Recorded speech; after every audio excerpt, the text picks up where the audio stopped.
محدثة بدعة وكل بدعة ضلالة وكل ضلالة في النار.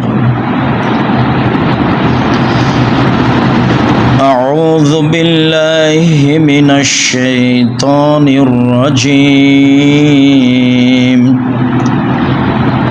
يا أيها الذين آمنوا إذا نودي للصلاة من يوم الجمعة فاسعوا إلى ذكر الله وذروا البيع ذلكم خير لكم إن كنتم تعلمون.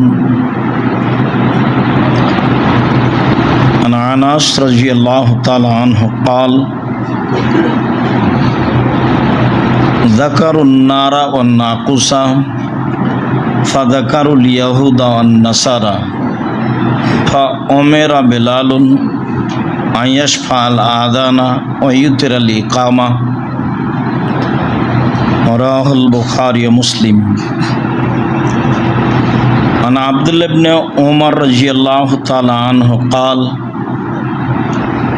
كان الآذان على عهد رسول الله صلى الله عليه وسلم مرتين والإقامة مرة غير أنه يقول قد قامت الصلاة. رواه البخاري ومسلم. সম্মানিত দিনী ভাই বোন, প্রশংসা আল্লাহর জন্য, শান্তি অবতীর্ণ হোক আল্লাহর রাসূলের উপর সাল্লাল্লাহু আলাইহি ওয়াসাল্লাম। আমরা অবগত আছি, আমাদের এখন আলোচনা চলছে সালাত নিয়ে। সালাতের আলোচনার পূর্বে ছিল পবিত্রতা নিয়ে। সালাতের আলোচনায় আমরা বিগত জুমায় আজানের ফজিলত, আজানের উত্তর, আজান দিলে কি নেকি হবে আর আজানের উত্তর দিলে কি নেকি হবে, তাতে আমরা মোটামুটি সমানই কাছাকাছি পেয়েছি।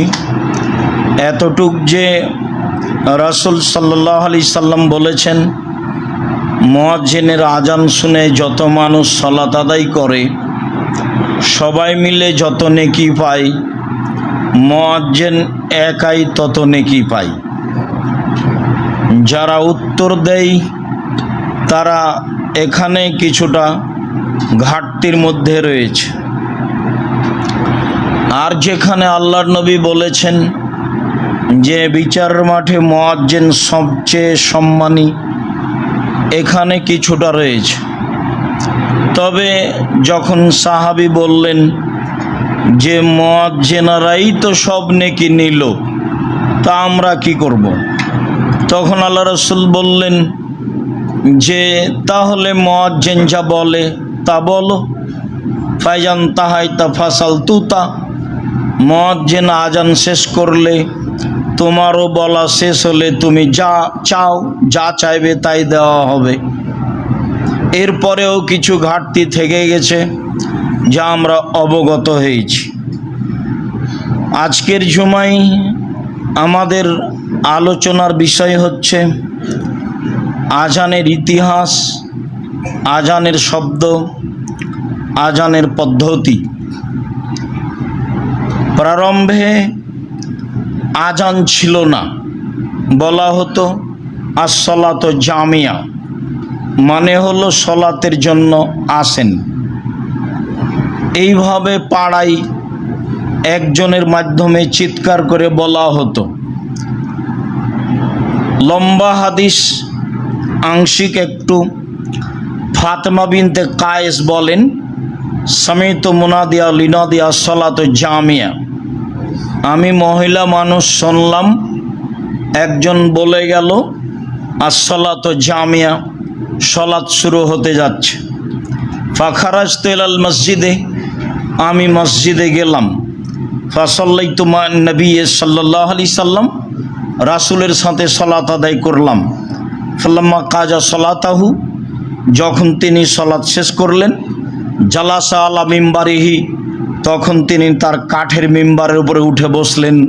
অহয়াজহাক, তখন তিনি হাসছিলেন। হাসি মুখে তিনি বললেন, হালতাদুরুন লিমা জামাতুকুম, তোমরা বলতে পারো আমি তোমাদের কেন বসতে বললাম?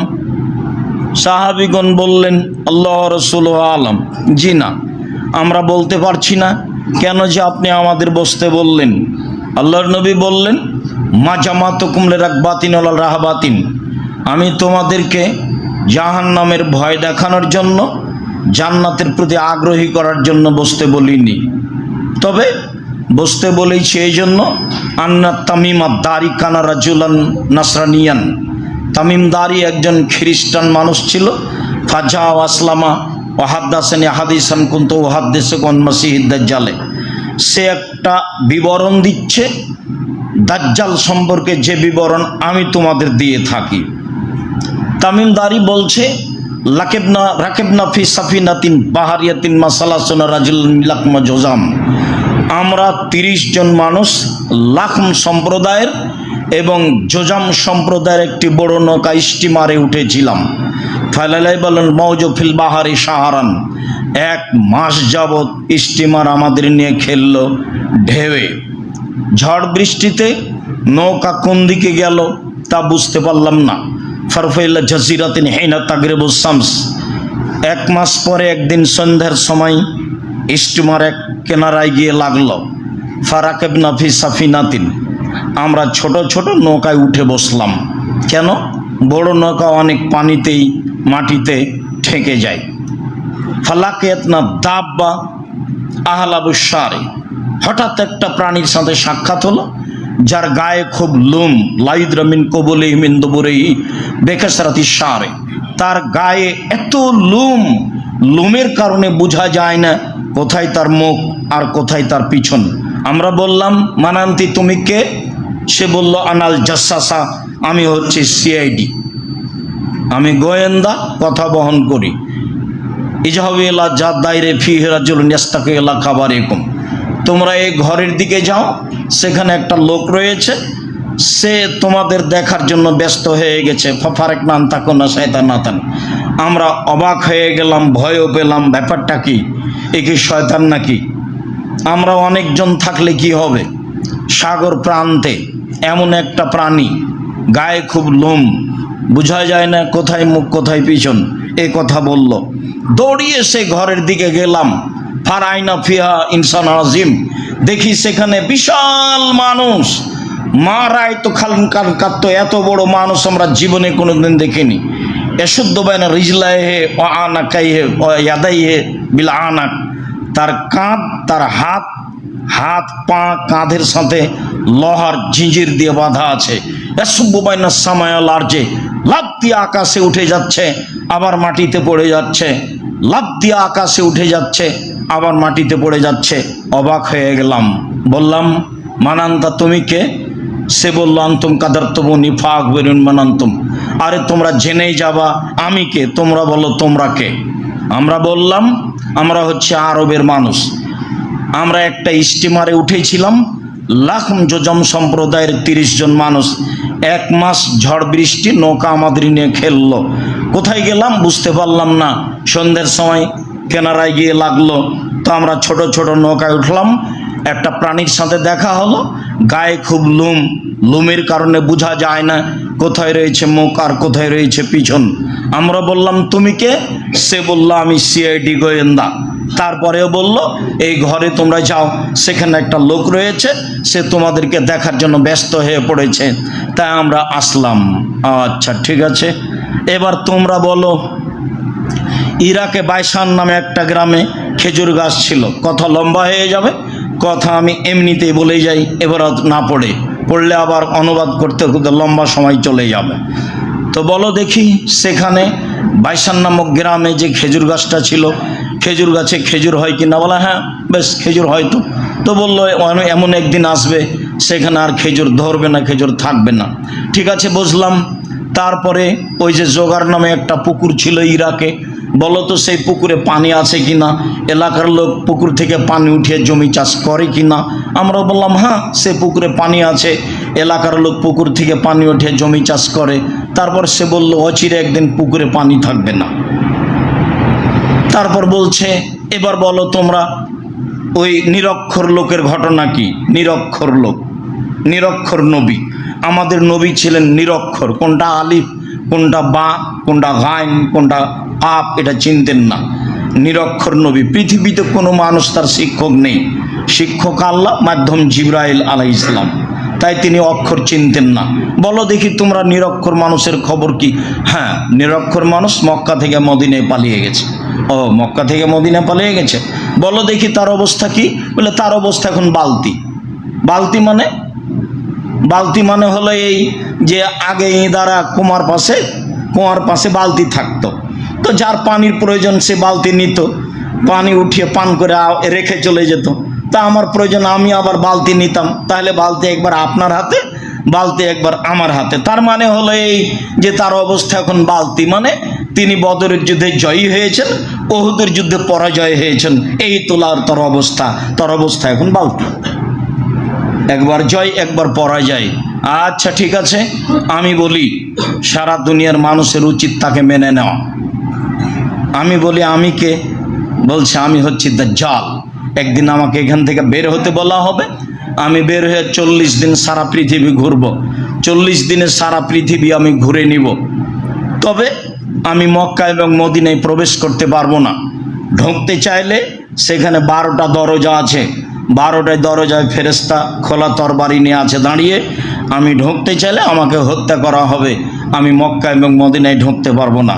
এই পর্যন্ত বলে আল্লাহ নবীর হাতে একটা লাঠি ছিল, এবার লাঠি দিয়ে তিনি ওই এর উপরে কাঠের মিম্বারের উপর আঘাত করছেন আর বলছেন হাজেহি তাইবা, এটাই হচ্ছে মদিনা, হাজেহি তাইবা, এটাই হচ্ছে মদিনা, যেখানে দাজ্জাল প্রবেশ করতে পারবে না।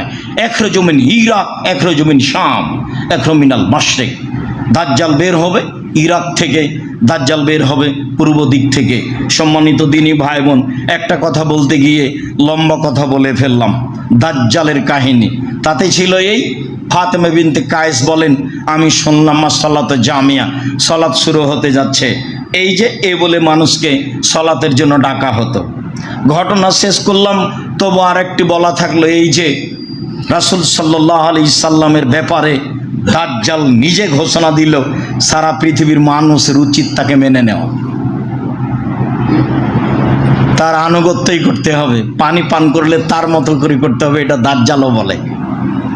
খেতে বসলে তার মতো করে খেতে হবে, এটা দাজ্জালও বলে। কথা বললে তার মতো করে বলতে হবে, এটা দাজ্জালও বলে। প্রত্যেকটা কাজ তার নিয়মে হতে হবে, এই কথা দাজ্জাল বলে, এটা ঘোষণা দাজ্জালের। তাদের জন্য উচিত তাকে মেনে নেওয়া, এই কথা দাজ্জাল বলে। সম্মানিত দিনী ভাই বোন, চুমা দিয়ে মোহাম্মদ সাল্লাল্লাহু আলাইহি সাল্লামকে সম্মান করা যায় না। বল হিসাব রাসূল সাল্লাল্লাহু আলাইহি সাল্লামের কথা মেনে তাকে সম্মান করা যায়। বলা হয়েছে যতক্ষণ পর্যন্ত মানুষ তার নিজের চেয়ে আমাকে সে ভালো না বেসেছে, ততক্ষণ পর্যন্ত সে ঈমানদার নয়।